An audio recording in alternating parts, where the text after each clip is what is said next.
A very warm welcome to WsCube Tech. So guys, in our previous session we have covered that what is box plot. We learned how to read a box plot, and we learned about different functions that we have with the box plot. In our today's session we will be talking about what is the stem plot.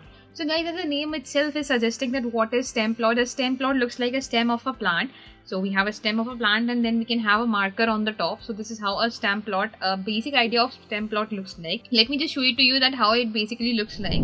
So over here, this is how it looks like. So we have three images in front of us. On the left hand side, we have a plot with different colors, like different colorful stems are there, and on the top there is a marker. Then the second one is a sine wave over here, and the third one also is a sine wave. But over here, the center line has been shifted, like the x-axis has been shifted a bit upward. Okay, so this is what we are basically going to create. So let's have a look on how it can be created. To create a stem plot, let's first import our library. So import matplotlib.pyplot as plt, and let's also import numpy as np. Once we have imported both of them, let's create x and y axis. For x axis, let's say I have values like 10, 20, 30, 40, 50, 60, 70, 80, 90 and 100.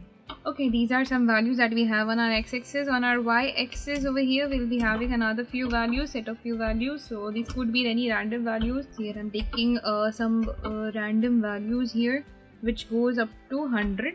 So I've taken 10 random values over here. After this, all we need to do is plot our stem plot. For that, we'll be writing plt.stem, and here we'll be passing our x, y, and let's write plt.show as well. So I'll be writing plt.show. Open close the parentheses, and as soon as we run it, the plot basically looks like this. So you will get a basic idea that here we have a stem and on the top we have a leaf like structure. This is why it is called as a stem plot. Okay, so if you want to change the marker over here, you can write marker. Instead of marker, we'll be writing marker format basically. So marker format is equals to, let's put it as capital D, and you can see over here we have diamond like structures on the top. Then we have line style over here, so we can change the line style as well. That for our stem, this line style is for our stem, so we can keep it as dashed. So if you want dashed, we can keep it as dashed by writing two hyphens here. And if I run it, so it's throwing me an error over here. Why it's showing me an error? Because it's not line style, it should be line format. So here so you might get sometime confused with the functions over here. So here we have line format instead of line style. And here if you put your cursor over here and press shift and tab, you will see all the other things that are there. So all we have line format, marker format, we have bottom label, use line collection. Let's try this. Put use line collection over here.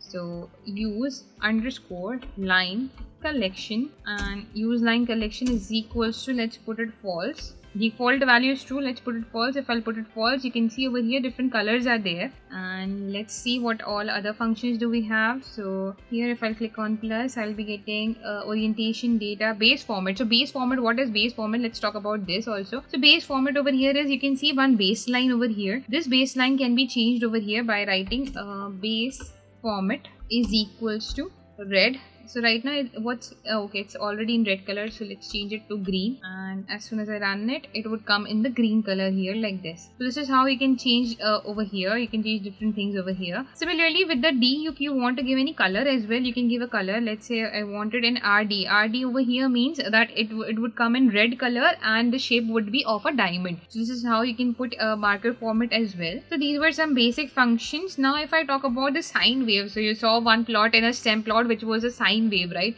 If you want to create that kind of a plot, let's have a look on how it can be created. So to create that, again I'll copy the data from top. So only this much data I'm going to copy, and here we want our x-axis. So x-axis is equals to np dot line space. I'll be taking line space. Now what line space basically do? Line space will give us the values in equal intervals. Okay, so this is how we'll take the line space function. Starts from 0.1, and we'll be taking 2 times 2 raised to the power np dot pi for getting the sine wave over here, and goes up to, let's say, 41. And for y-axis, we'll be taking np dot exponent of np dot sine x. Okay, and then we'll be writing plt dot stem plot because we want to plot a stem plot x, y, and you can write plt dot show open close the parentheses. If I run it, this is how it looks like. Okay, I have made a mistake over here.